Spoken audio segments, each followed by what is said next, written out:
Good evening. Welcome to WSBI, your resource for success podcast program, where you get to meet inspiring women-owned businesses from across the country. And now, for your host, Kimberly McLemore.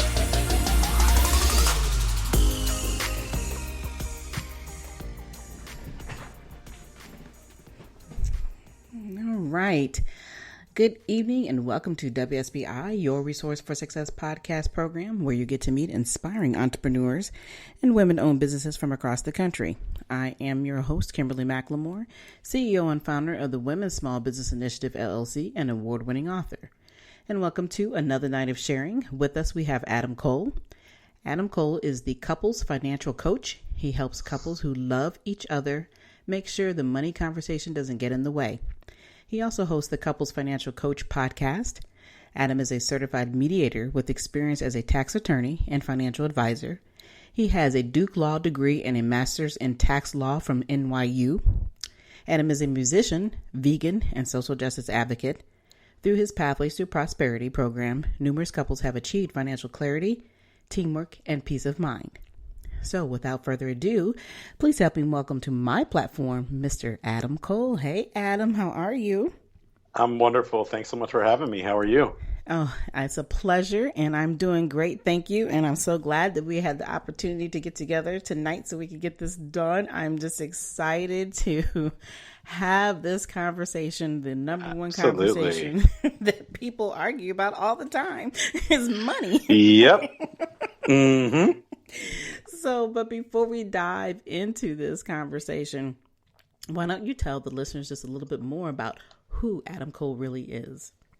Sure. Well, certainly you mentioned in my bio that I am a former attorney, and I also worked as a financial advisor, and I'm a certified mediator. And those weren't planned per se in order to get me to being a couples financial coach, but back in around late 2017, early 2018, I had started my coaching business and had a moment of realization that this is one of the biggest issues couples face, that money is a number one stressor in relationships. It's a top cause of divorce.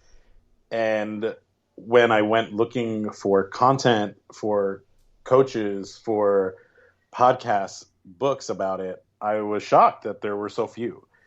And I said, with my background as a mediator, I also studied economics and finance and tax law. I think I have the right tools and skills to make an impact for couples. Mm-hmm. And I set off to learn everything I could. And of course, that process continues every day. But now my work centers around helping couples to go from that place of either feeling overwhelmed about money and you don't know where to start, or maybe there's some tension or fighting or anxiety, and help them move through those spaces and come out the other side with clarity around where they're at and where they want to get to. They're working as a team in partnership, and they have the peace of mind that comes along with knowing you and your spouse or partner are working together, and you have a plan that actually fulfills on the things that matter most to you. Right. Well, I'm sitting here, like I said earlier, in just what you just said, that this is obviously the number one conversation that people have as couples. And then again, it's the conversation they don't really have. And so when I'm sitting here listening, I'm thinking about, you have this, Duke Law degree, a master's in tax law. I mean, you've done all these amazing things. I want to ask you, what did your family say when you decided, like, I'm not doing this anymore. I'm going to do this, the couples financial coach? Because I probably would have been like, son. Well, you know what? I'm sure they had feelings about it, and they've expressed them from time to time, but I don't think it really shocked anybody, because I had started off in a more traditional legal setting, working at a big accounting firm. Mm-hmm. And I also was doing a lot of community organizing and advocacy work. And then I moved to a nonprofit working on housing and homelessness. And so, there was this sense, and they could get that I was looking for something different, mm-hmm. and something that felt closer to my heart and my strengths. And the beautiful part of it is that as I've built this business, I had the realization that my law background, of course, I always brought that way of thinking and the knowledge that I have to help my clients where I can without giving legal advice. But I realize that there's so much connection between certain areas of the law and what I do, in particular, things like marital law, so prenuptial and postnuptial agreements, and also estate planning law, so things like wills and trusts and advance directives. And so as we speak, I am doing the work to reinstate my New York law license, which I put on retired status because I didn't know if I'd be practicing law again, so that I can start to offer some of these services as well. They really align with my passion for helping people have the important but difficult conversations that really make their relationships stronger, their lives better, and give peace of mind to them and their families. Right. And yeah, because I was sitting here thinking, wow, I was like, is he still doing both? And I remember you saying earlier that you started this business. So when did you actually start the Couples Financial Coach business itself?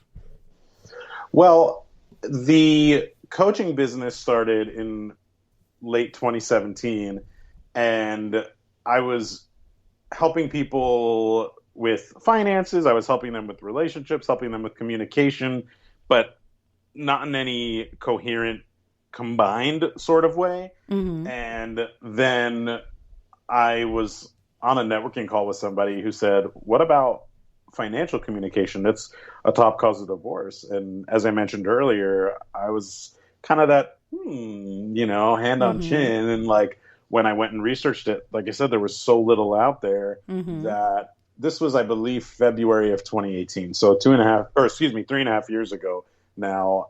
And I just threw myself headlong into it, started making YouTube videos, started writing blogs, started creating and social media posts and looking for clients, putting together programs. And it's really beautiful to see how everything has coalesced and become so much more coherent over time. Right. And I mean, I'm just sitting here thinking, in the few years that you've been doing this, I can imagine, tell me the experience that you had during the pandemic, because people were at home 24/7 with each other, driving each other crazy. And during that time frame, there were many people who did lose their jobs, or they were, pushed back some on their jobs, or either some of them had jobs, but they were overwhelmed. There were so many things going on. What was the experience like for you during that time frame? For me personally, business-wise? Both. Well, business-wise, my clients were feeling the effects of that, no doubt. And, while so many couples would benefit from this work, the time also has to be right. And so I had some clients who needed to hold off or push back their program because there was just too much to manage with the kids being at home on top of their regular lives and working from home and all of that. On the other hand, I also had clients who weren't doing as many things outside the house. And so I think that helped them create the peace of mind, I think that helped them create the mental space and energy to say, maybe it's time we finally tackle this thing that we've kind of been bumbling and stumbling through for years, right? And it's affected not only our bottom line, but the quality of our relationship. And then as far as my active clients, I mean, listen, I'm not going to pretend like there were no impacts on my clients. Some ways, obviously negative. I had clients whose businesses cut their time in half, for example, and so their wages in half. On the other hand, I had clients who are therapists, and for a lot of them, their ledgers filled up, right? There were a lot of people really struggling, and they finally took that step to reach out for mental health support from a licensed therapist or counselor. And then some of my clients who already had their finances in order, I think of one in particular where, in this case, the husband, his pay got cut, and yet the wife still was able to leave her full-time job. Wow. To figure out what she wanted to do, because they realized, wait, okay, if we just do this and this, we could actually live on his salary. And even while he's making half, we've saved up money for this. So I'm going to leave this job that isn't vibing anymore and take a little bit of time to reflect. And now she changed careers into a totally different industry. Mm-hmm. And she feels really empowered and excited about that direction, right? Wow. Which is something that a lot of people did during the pandemic.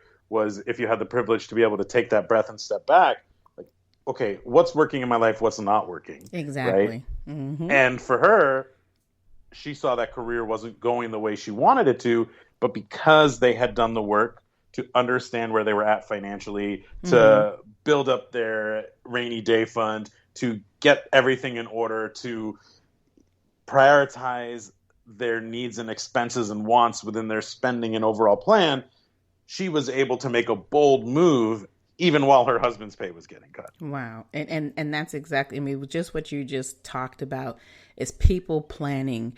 We don't, a lot of people don't think about, well, this is the rainy day fund. People are so into living from day to day or from week to week or from paycheck to paycheck. Nobody could have ever expected that a pandemic was going to hit. And so, the thought process of having to sit back and say, oh, I wish I had done this or I wish I had done that. The thing that concerns me now is that as we're continuing pulling up out of this pandemic and things are moving forward, everything's going back up. Prices are higher, food is higher, all the basic living things that people were before when we couldn't get out and we couldn't do anything but, order whatever it is we need to have in order to survive from day to day. People really took the time to reevaluate. But then now you can see some of those folks going right back to where they were at before because they don't take the time to deal with the financial side. That is the most important side of what you need to have, whether you're a couple or not. So, absolutely. Talk to me about your typical type of a client that may come to you who is, not so much whether they're, in a great situation financially as far as having a great job, but those typical people, like I said, who don't sit down and have that conversation and they're struggling. What advice do you provide to those individuals? Great question. And yeah, I mean, my clients really span a variety of incomes, right? I mean, I have clients whose household income is $500,000 a year, and I have clients whose are way under that, even maybe below six figures. And the fundamentals are largely the same, right? And I like to think of it in a few different steps. Step one is you need to build trust and safety around talking about money, right? And the thing is that a lot of couples, they see their money's not going the way they want it to. Maybe they're struggling. Maybe they're arguing about it, or they're avoiding it because they've argued in the past, or they're worried about there being tension, right? Or maybe it's just an anxiety-inducing topic altogether, so they're avoiding it, right? And how do you overcome that? You have to start to build a sense of trust and safety and comfort talking about money and doing it with your spouse, with your partner, right? So that's my bedrock. That is the foundation that every couple starts off with. And that is the exploration of the ways that you think about money and your experiences around money and your values relating to money. And that process, by reflecting on that and sharing it with your significant other, that helps you start building that trust and safety, right? For some couples, to have even a single money related conversation that doesn't end with them feeling terribly, right, that's a huge victory, right? And even that can be a total game changer. So start off by helping them build that trust and safety. And then along the way, getting crystal clear on where they're at financially right now, right? What that entails, how much you're making, how much you're spending, any debts you have, any assets you own, which are things that have some sort of value. And then going through and figuring out, hey, what are my most important goals and priorities, both as an individual and as a couple financially, right? How do we figure that out? And those could be bigger picture priorities in terms of we really want to move into a house, so we want to save for a down payment. It could also be on a regular basis as far as, okay, you know what? We have been spending a lot of money on streaming services, but which ones are our top two or three, right? And then we can save $50 a month. Or whatever that may be, right? Which are our favorite restaurants to go to, so we can make sure that we're being intentional and maximizing the use of our dollars, right? And this is all, of course, customizable. I hope that people can tell, couple to couple, right? There's no, you need to cut out all your spending or you need to do it this quickly. That is not the way that I preach. I hope that I don't preach at all to my clients, really, other than to be open with each other and to do the work needed to get clarity around their numbers, because we can't just deal with the emotions. We also have rent to pay, have bills to pay, right? So we need to be clear on the tactical and practical side. So just to recap, right, that foundational building trust, safety, and comfort, talking about money, getting clear where you're at financially today, get on the same page as far as your priorities in terms of bigger picture goals and also regular spending. And then together craft a plan that actually gets you from where you are today to where you want to be, right? Using all of that information. And along the way, having all sorts of important conversations about things like retirement and children and insurance and financial goals and fears and worries that continue to strengthen your relationship with each other, as well as giving you more of that insight into, okay, actually, what would be the best way for us to use this money? Because that answer is unique. No one can sit up in their ivory tower and tell you the answer for you. Exactly. Right? And so that's what I believe in. If there's anything that I do preach, at least intentionally, I can't say I'm perfect and I don't. Right? I was like, wait a minute, I know you're preaching a little bit. Yeah, but if there's one thing that I do preach, it's that I want my clients or people who consume my content to have the tools to be able to do this kind of thing for themselves, right? So that they're not dependent on me for a lifetime, because change is a constant in our world, in our lives. And I've had clients who come to me and they say, but just tell me, are we doing okay financially? And I'm like, I'm not going to answer that for you right now. You know, I that would be a disservice to you, right? Are you doing okay financially? Well, that depends. What are your goals? What matters most to you? For some people, they want to build enormous wealth and pass it on to generations, or donate massive amounts to causes they believe in. For other people, they're just looking to subsist, have a simple lifestyle, and, you know, take ownership over their own time and energy, and a million other variations. So that is part of what I help people suss out and talk to each other about, so that they can bring their financial choices and their financial plan into alignment with the things that matter to them. Right. But I guess, you know, my thought has always been trying to understand, or I guess let me ask you this, that what is your thought process to why people, beyond the fear or trust, they don't want to have this conversation? What is some of the things that you have come up with or have learned throughout these last few years, or years prior, before you started your own business, that you have heard, or feelings of why people just don't want to have this conversation? Yeah, there's a lot of different pieces to it.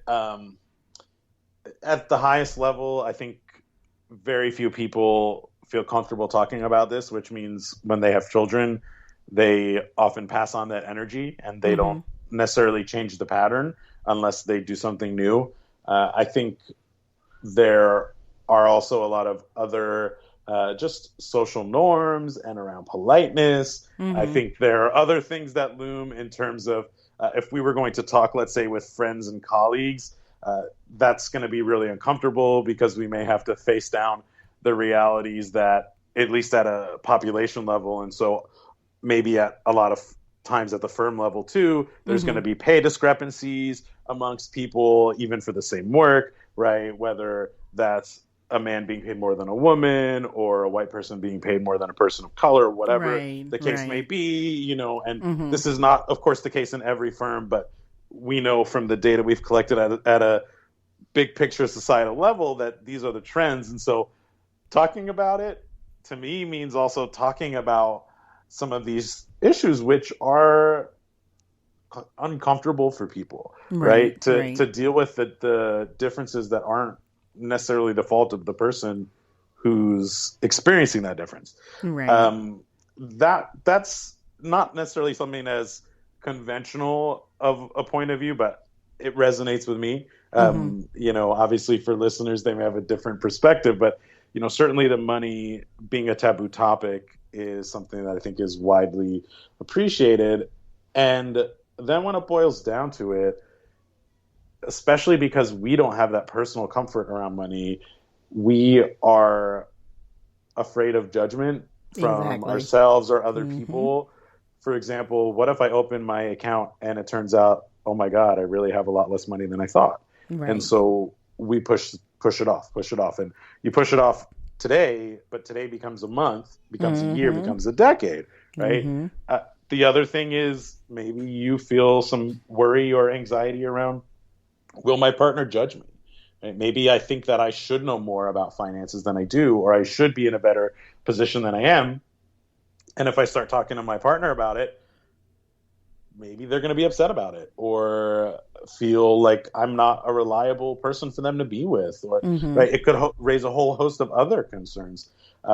Or maybe I know my partner has some poor habits, but I am the non-confrontational type. And so I don't really want to talk about it because I'm worried I'm going to get upset and fly off the handle. And I don't like to be that kind of person, right? So there's a whole host of reasons that boil down to essentially discomfort with the topic, fear of what they'll see if they really dive in from themselves or their partner, and worry about judgment, right? And then the thing is, as I mentioned before, because those things lead you to try and avoid the topic, then if you fast forward to a year later and you've successfully avoided the topic for another year, now you probably feel even worse. Right? Because now you're another year older and oh my God, I still haven't looked at my account in now 4 years instead of 3. Right. And so now there's even deeper shame, which pushes you even more to avoid it. Right. And I see clients where at least one, if not both of them, have been stuck in that cycle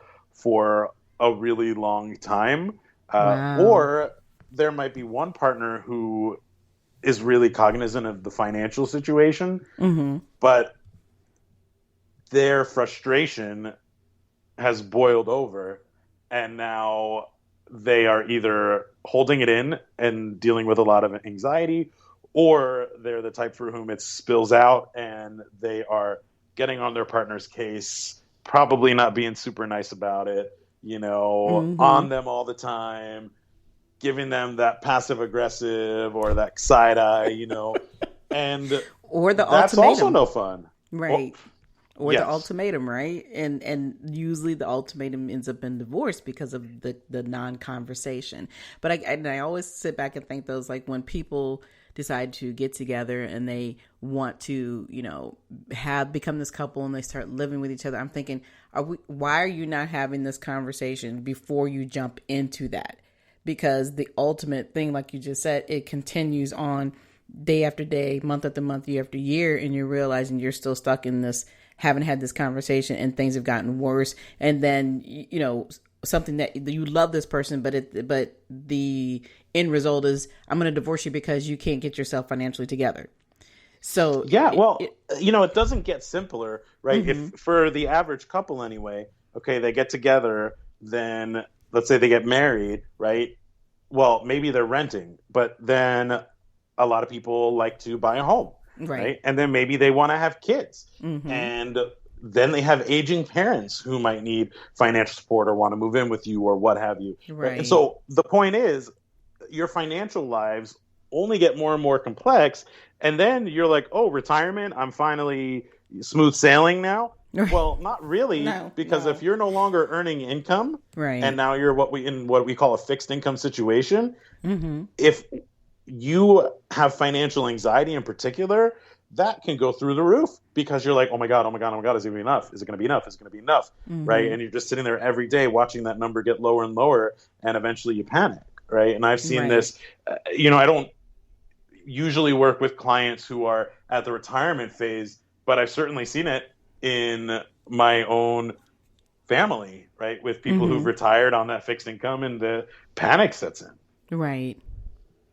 Right. Yeah. It's just, I guess it's like a catch-22, you know, it's like I said, it's a conversation you have to have and you should have, and you should definitely know your financial situation. And, you know, and this goes for personal and for business, because even people who come into business, it's the same concept. It's like, if you don't know what you're doing personally, how can you jump into a business and start a business when you can't even get your personal financial situation under order, you know? So it's that constant thing of fear, you know, on both sides. But, you know, when we're looking, like I said, at the couple situation, I don't know if it's because I'm getting older and you have a little more wisdom about, you know, this is life, and we do know life gets in the way. We do know things happen. But at the same token is that, you know, one thing that doesn't change in the reality is that the bills will always come.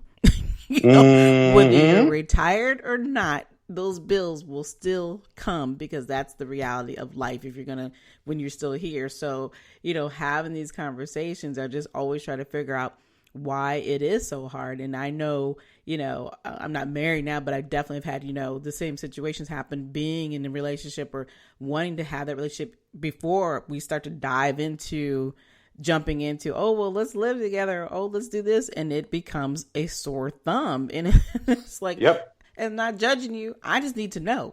You know, so it's like, you need to have this conversation, because there's nothing worse than starting out on the wrong foot. And I just think, you know, two heads are better than one when it comes to having these types of conversations. Absolutely. And if you are in a situation where it's a marriage or long-term committed partnership, actually having two people involved can be a really wonderful advantage, right? Because, for example, as a single person, let's say you want to start a business, and that would take all of your time to work on it. Well, then you're going to have no income. And unless you're lucky enough to have a benefactor or wealthy benefactor or a bunch of money saved up, then it's going to be kind of hard to start that business and give your full self over to it. But if you have a partner, maybe there's a way to work it out, right? Maybe they keep their job and that helps to cover the bills, and, you know, you invest in your business. And if it doesn't go well, okay, you go back to work. But if it does go well, then you both stand to benefit too. And so there are all kinds of advantages. And I mean, for me anyway, I'm definitely the kind of person who is meant to be with someone else. You know, I think that's human beings often flourish when they're in the right relationship. Absolutely. And what I believe when it comes to money is yes, it is a big stressor and cause of divorce at the moment, but it doesn't have to be that way. And not only does it not have to be a big stressor or cause of fights, done right, it actually brings the two of you closer together, right? Because think about that's the definition of vulnerability, is to open up about an uncomfortable topic. And beyond that, imagine the two of you are able to create a vision together for what you're building, and then you're actually working on it as a team, right? And in the process, you're sharing what matters to you and what doesn't maybe matter quite as much to you. So you're learning about yourself, and your partner's learning about you too. I mean, I remember one client, they had some debt, and the wife had a lot of anxiety around it. And so she had basically convinced herself, I cannot spend money on anything unnecessary for myself while we have this debt. And interestingly, they actually had a significantly positive net worth. They had done a good job preparing for and investing for retirement. They had a lot of equity in their home. But when I asked her, what would you want if money were not an object? If you could have your Harry Potter magic wand and just whatever you wanted that cost money, she had no answer for me. She had gotten so embedded in that point of view that she shouldn't be able to spend on herself while they had that debt. It took 3 sessions for her to be able to think of anything she wanted, right? But then 2 things happened when she did. First of all, that list went from 0 to 100,000 real quick as far as the cost of those things, right? Right. And the other thing that happened was her husband was like, wow, now I actually can be a better husband because I know what you want. I know what you'd like to have. I know what you care about. Wow. And, he didn't realize before how much that was missing, right? You just kind of, as you said, we're just going along our day to day. So many of us, right? And so it can be easy to not stop and think about that or ask about that. But listen, I know there's little, if anything, that motivates me more to grow my business and generate more income and all of that than wanting to give everything that to my fiance, everything that she wants, right? And one day, God willing, when we have kids, give them everything they want, right? Everything they need to thrive. And that's, I think, true for a lot of people as well. I mean, listen, don't get me wrong. I have my things I enjoy. Okay. We wouldn't be human, and then you think about the fact that, like you were saying, just with the young lady you were talking about just a few minutes ago, is that her biggest concern was, I can't do anything for myself. And, we live and breathe and work so hard every day to have the life that we want to have. So it's so unfair to think that when you're getting up every day and doing what you're doing and you're paying your bills, you're saving your money, and you can't enjoy life. I mean, it's like you can't take any of this with you. And I think that's the part that people do sometimes, have a hard time grappling with, is that, I'm trying to save my retirement. I'm trying to maintain what I'm doing today. We're looking so far out in the future, but we don't really know what that future is going to be.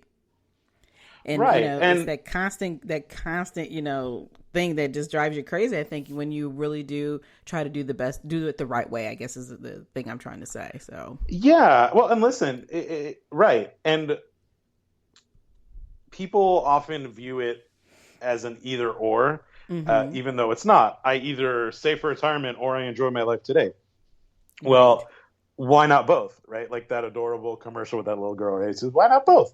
¿Por qué no los dos, right? I like this.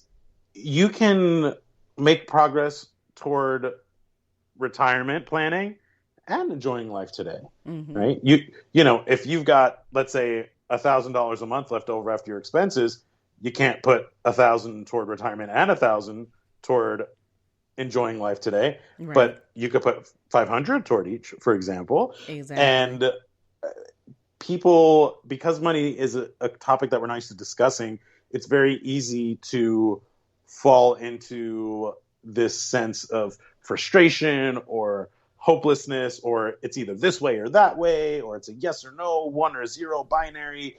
And a big part of what happens when people start having these conversations, and when my clients start going through my program, is they realize that there are actually a lot more creative options out there than they would realize, because there was too much else in the way before for them to really even think of creative solutions. They were just putting all their mental energy toward avoiding the topic, or to like yelling at their partner, or to try not to get too upset when their partner yelled at them, or what have you. And once that weight kind of gets lifted off of your shoulders, I mean, I had one client who they were going to end up divorced if they didn't tackle this. And the husband's biggest frustration was they worked really hard to buy a house, and because of their money, he couldn't turn it into their dream home. Right. Well, fast forward just a couple of sessions in, and they didn't have any big difference as far as how much money they had. Right. They still were in about the same place. It'd only been a few weeks, but because that weight had been lifted off of his shoulders, because when he thought about money, there wasn't this huge like kind of thing there that was just like, oh my God, this is terrible. It wasn't like, gray, disturbing skies. All of a sudden, he started doing a whole bunch of projects around the house, right? Because there were a lot of projects that actually didn't cost anything or cost very little. And I remember he gets on the call, Adam, I started doing all these projects around the house, and my dad is helping, and I got the kids helping. And he was like a bubbly teenager or child, right? And again, pretty much nothing had changed about their finances. It was this sense of, oh, we are not stuck in that pit anymore, right? It's like the movie Homeward Bound. Yes. With the dogs, and the cat. Yeah. So it's like when the golden retriever towards the end, right? He falls into that pit, and you're like, oh my God, no!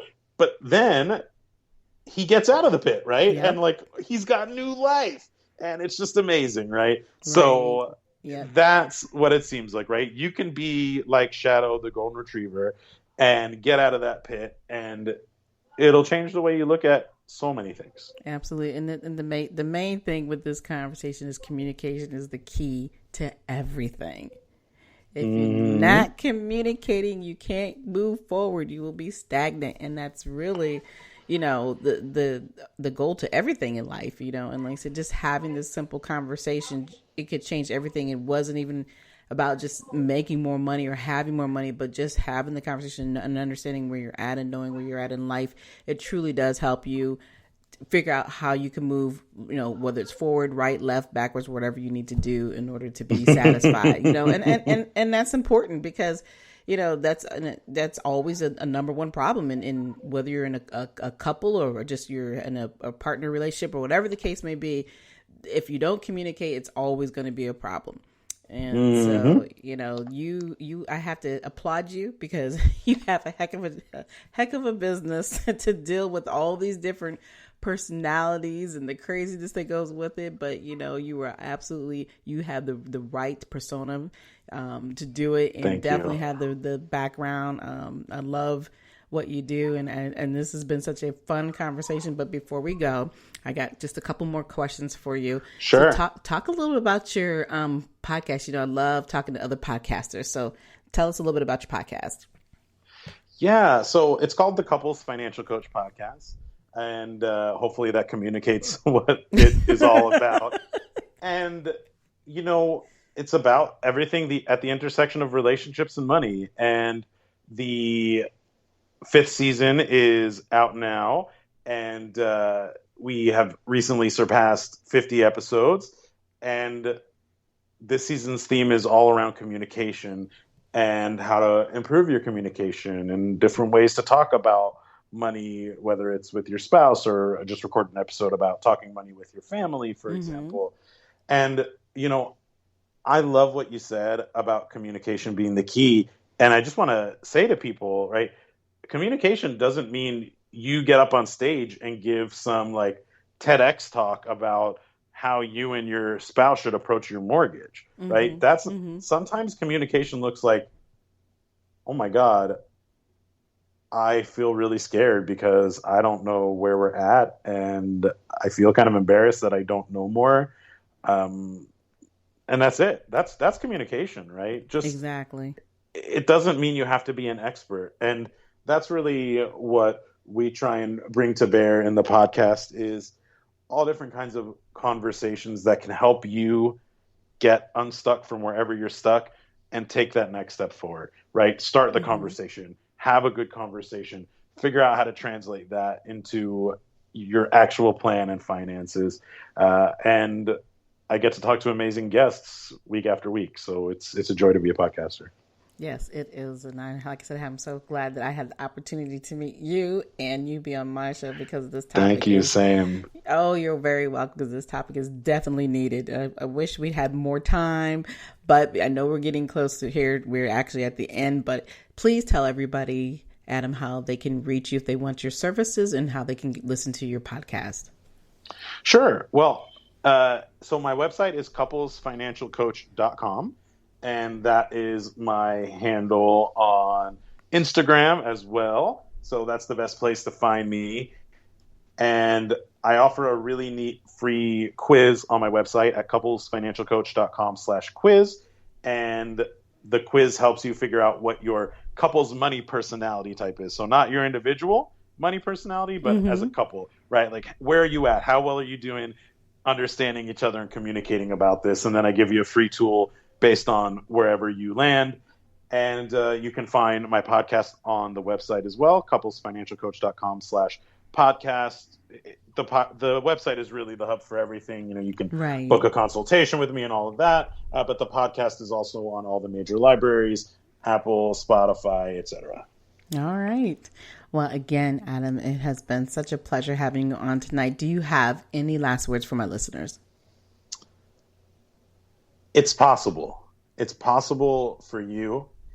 We are not born with our relationship to money set in stone.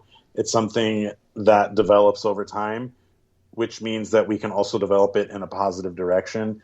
And having these dialogues will make a tremendous difference in the quality of your life. Amen. I couldn't have said that better myself. Thank you. You're welcome. All right. Again, thank you for coming on the show. And before we close tonight, I hope you all learned the importance of having that financial talk, which always leads me to asking the listeners, what conversations are you having as a couple, or what dreams and goals are you trying to reach?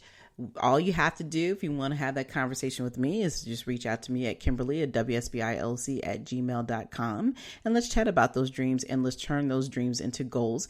And if you want more of your resource for success, you can donate to support the podcast.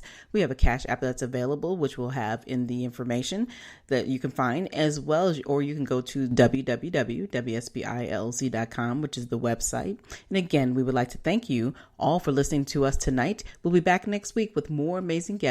Be sure to follow us on iHeartRadio, or you can also download our mobile app on Google Play or wherever you listen to your podcasts. But until then, enjoy the rest of your evening and good night. Good night, everyone. We will be back next Thursday evening at 7 p.m. Follow us on Spreaker, www.spreaker.com/user/WSBI. View our new WSBI website anytime at www.wsbillc.com and on Facebook, Twitter, YouTube, LinkedIn, and Instagram.